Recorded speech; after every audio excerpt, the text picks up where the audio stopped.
Hey guys, it's me, MissDarizard, and it is time for our Week 10 MissDarizard Draft League recap. Let's get into it. So the first match we're going to cover is Brad the Bad. That's the Miami Mnetrix against Pokemon Real Time. Right off the rip, we're going to see Real Time lead with Haunter and getting that Trick Room up so Machamp can outspeed and get that burn proc. Goes for the Thunder Punch on Arcanine, but Arcanine protects because, of course, Brad's Arcanine has Protect. And then Machamp gets big damage off on the Mddl and is actually able to take the Mddl out. So that's a defensive wall off the board real quick for Real Time. And that's a really good start for Real Time. Then he makes a smart predict, goes into Vaporeon to eat the Flamethrower, not taking much damage. Brad returns the favor by switching into Ferrothorn, who doesn't care for the Scald. Gets Stealth Rocks up for some good chip damage. And then Real Time starts going on the offensive with Mew, which is great because this Mew is able to actually take out this Espeon, who's a major threat for Brad, and then get some good chip damage off on this Togetic, as well as getting a synchronized Toxic. Now, at first look, this looks like a bad play by Brad, but as he's going to reveal on this next turn, he's actually bringing Heal Bell, so he does not care about the Synchronize. So here, Real Time decides he's going to preserve Mew and go into Vaporeon. Gets a lucky 10% freeze there, and then gets the defense drop, special defense drop on the next Shadow Ball, which is going to be enough for him to go ahead and take out this Togetic. So that's another big wall off the board for Brad. Real Time looking really strong here. He then goes into Ninetales, who takes big chip damage from Rocks, and then some more chip damage from Leech Seed. Brad makes a smart switch in by going into Arcanine, and the thing about Arcanine and Sun is that it can heal 75% of its health because of Warning Sun. So really the Sun here helps Arcanine more than it's helping Ninetales, as we see the Ninetales drop. Arcanine still with plenty of health. The Sun even hurts Vaporeon, not great synergy in that regards, because Arcanine can easily eat the Scald and then heal with Morning Sun back to full health. So really, the Scald it's just not going to do much to this Arcanine here. Brad then decides to go into Ferrothorn and get more hazards up, because of course Brad wants more hazards up. You have to get all that chip damage, as much chip damage as you can. Machamp able though to get big damage off on the Ferrothorn, able to take it out. Machamp's looking really strong for Real Time here. But this is where things just go south. Real Time just does not have a good answer for this Cloyster. We're going to see the Cloyster take out the Vaporeon here after taking a Shell Smash. And like once the Cloyster gets to this point, there's nothing on Real Time's team in combination with the chip damage that's being set up from the Rocks and the chip damage already done to Mew that can stand up to this Cloyster. Like this Cloyster basically has it in the bag at this point. So this was actually the first week we've seen Brad use this Cloyster. He just picked it up, and he uses it well.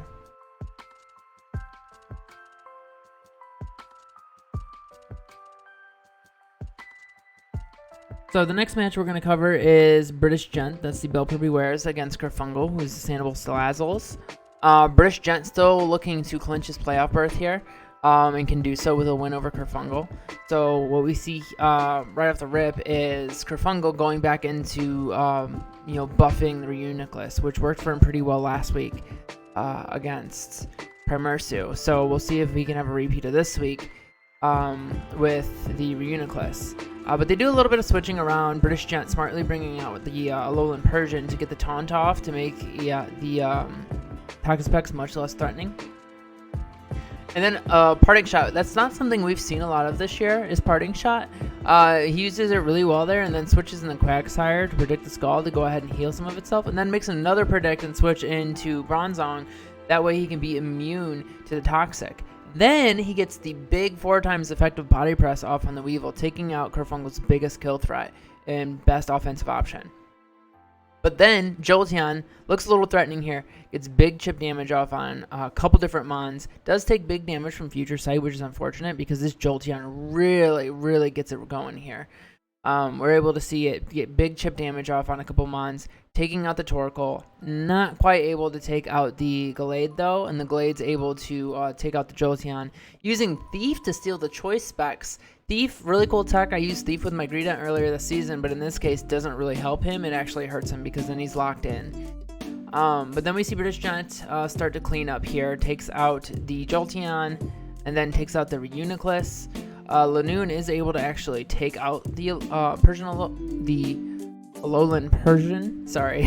And then able to get some good chip damage off on this Dragapult. But I mean, Dragapult is just really, really tough in this gen. I mean, it is the pseudo legendary, so of course it is. It's not going to be taken out by a Lanoon, that's for sure. Then Kerfungal tries to go into Corsola to try and wall it off. So British Gent sees this, goes into Quagsire, and then recovers. And Corsola, the only thing Corsola can do here is Nightshade. And with the healing that British Gent can do with his Quagsire, he's not afraid at all of that Nightshade. Not even a little bit. Not with Quagsire. Quagsire then getting Corsola to sleep. Kerfungal deciding, you know, I need to get out of here, goes into Toxapex. And then what we're going to see here is going to be a long series of back and forth between this Bronzong and this Toxapex. It ultimately ends... Oh, I'm sorry. We will see the switch first. And then Kerfungal will go back into Toxapex once Corsola is dead. And then we will see a long back and forth between this Toxapex and this Bronzong. I mean, it takes a really long time. Ultimately, it ends with...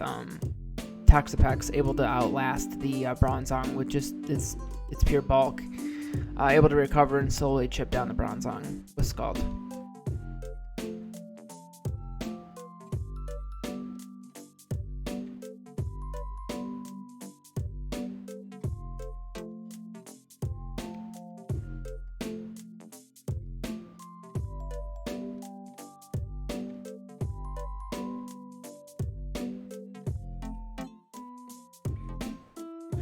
So then finally, Gent going into Quagsire here, he was able to get one last Future Sight off before he died, which is going to matter because it gets big damage off on this Toxapex, who is going to fall asleep on the next turn. And then with a couple Earth Powers and Toxapex finally falling asleep, British Gent is finally able to take the Toxapex out. So British Gent able to lock up his playoff spot. The next match we're going to face is myself against Primarsu. And she leads with her newest Pokemon, Duraludon. I wasn't really expecting her to do so I leave the Hippowdon out. But he luckily eats Steel Beams. Then I switch into Manectric, who easily eats the Heavy Slam and then is able to kill Duraludon. I'm so happy my Manectric was able to take out Duraludon. It's funny to me because it's a Manectric against a Steel Dragon type. I don't know. But then the Bisharp able to take out Excadrill. I had this Bisharp banded. It was doing big damage to anything she put out there. Anything she switched into at that point was dying from a +1 knockoff, or from a Choice Band stab knockoff.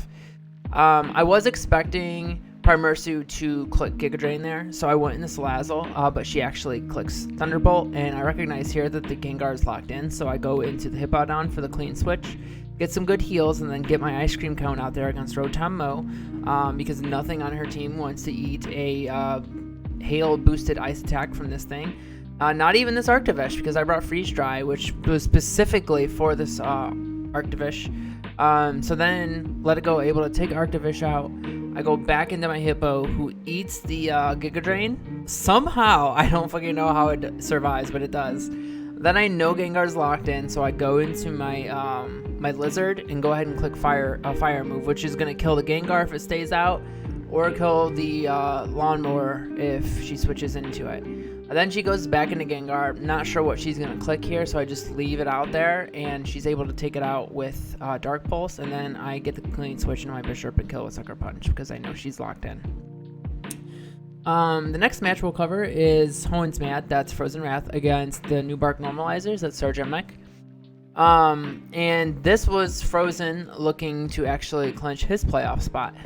He needed a win in order to do so. So we see right after Rip, Sergeant Mech actually able to get some good damage off on the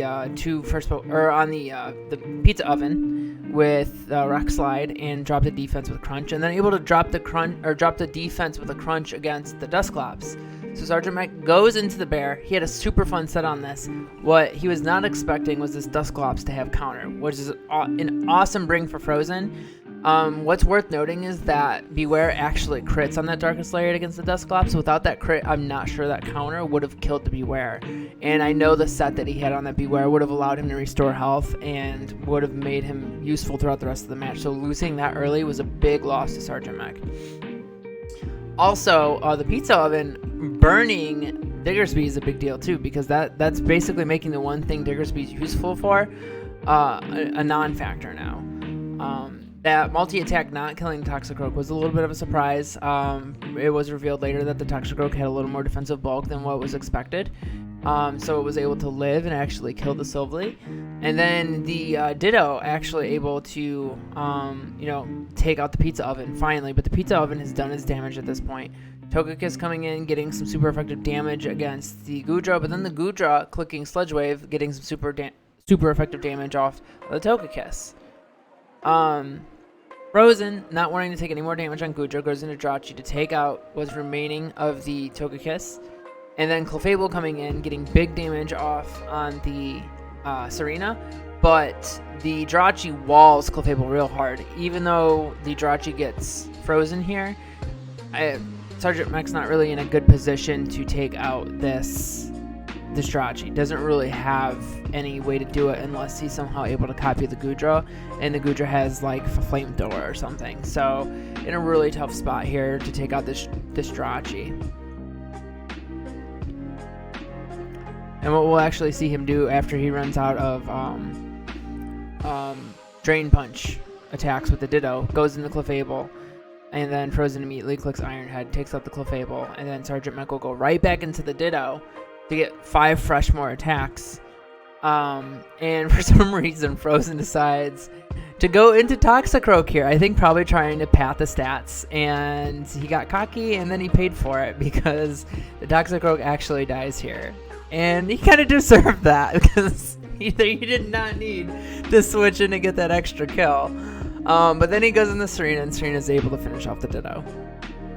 And then Frozen able to lock up the final playoff spot. So all 4 playoff teams have been decided here, making this last match really not all that important because Riley Brooks was still fighting for a playoff spot, but when Frozen won, he effectively eliminated Riley Brooks' playoff hopes. So we will still see, you know, this is for Rachel, that's Tactical Threat, take on Riley Brooks, which is support Richie Pyukumukus.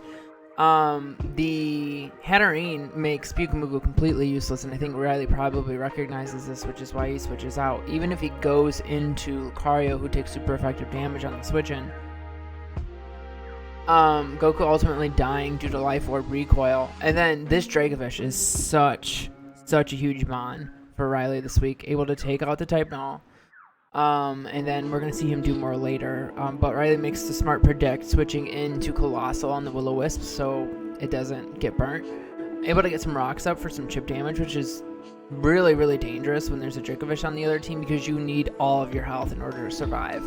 The fact that he's able to get rocks and spikes up makes a big difference in the amount of damage this Dracovish is actually able to do in the end game, especially when he holds it in the back as a win con. And then he has this Poltegeist, which is able to put pressure on early by Shell Smashing and then punching a little bit of a hole into her team, able to take out the Gourgeist. Oh, I'm sorry, doesn't take out the Gourgeist. She actually switches out of Gourgeist into Wishiwashi here, who still dies to a crit Shadow Ball.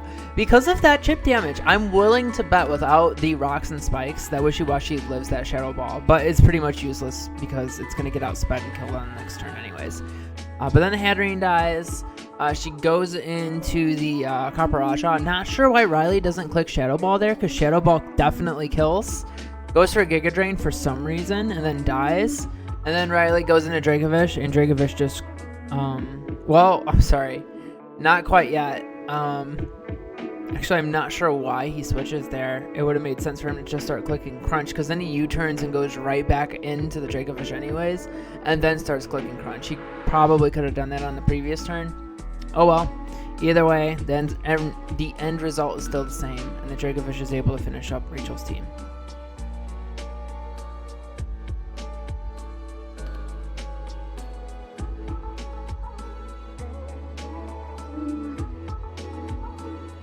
After some double protect hacks, I might add.